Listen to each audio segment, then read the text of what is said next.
When I got myself to college, I did in fact take my clippings, a group of my clippings. I was a shy girl. I couldn't even speak to a boy. I had never had a relationship with a boy. But I took a bunch of my clippings from 17 magazine, mailed them off to the editor-in-chief of the New York Times and said, "I'd like to write for you." And interestingly, he wrote back and said, "Okay." And gave me the only assignment that I was equipped to fulfill in any sort of way, which was to write about my growing up in the 60s. And within 2 days of the publication of that story, there were 2 enormous sacks of mail delivered to my Yale dormitory room. And it was a pretty heady experience for an 18-year-old girl. But in among those letters was one very different one from all the rest. It was a typewritten, single-spaced on very thin paper.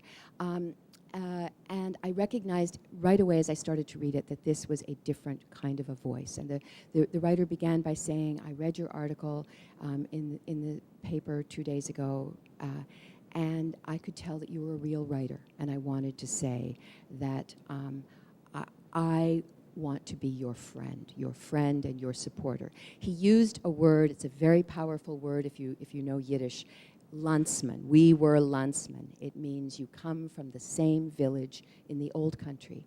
And I didn't think anybody came from my village. I was alone in the world. But suddenly there was this person saying, "Me too, come with me." And I will say that the experience that I had reading that letter is not unlike the experience that now many, many millions of people, particularly young people, have had reading the words of that writer who spoke in a very particular way to lonely, isolated, alienated feeling young people. And long before I got to the signature, I felt this is the one person on the face of the earth who knows and understands me. Here at last is my true friend and mentor. And the signature, it didn't really matter what the signature was. I would have felt that way anyway, but the signature belonged to J.D. Salinger.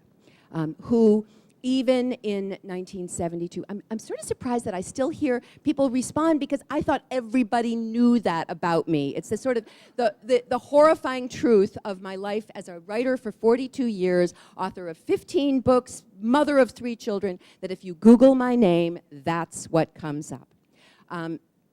And here I am talking about it, but in fact, it has become indelibly a part of my story. We do not choose our stories. Our stories, we choose what we do with them, but our stories happen to us.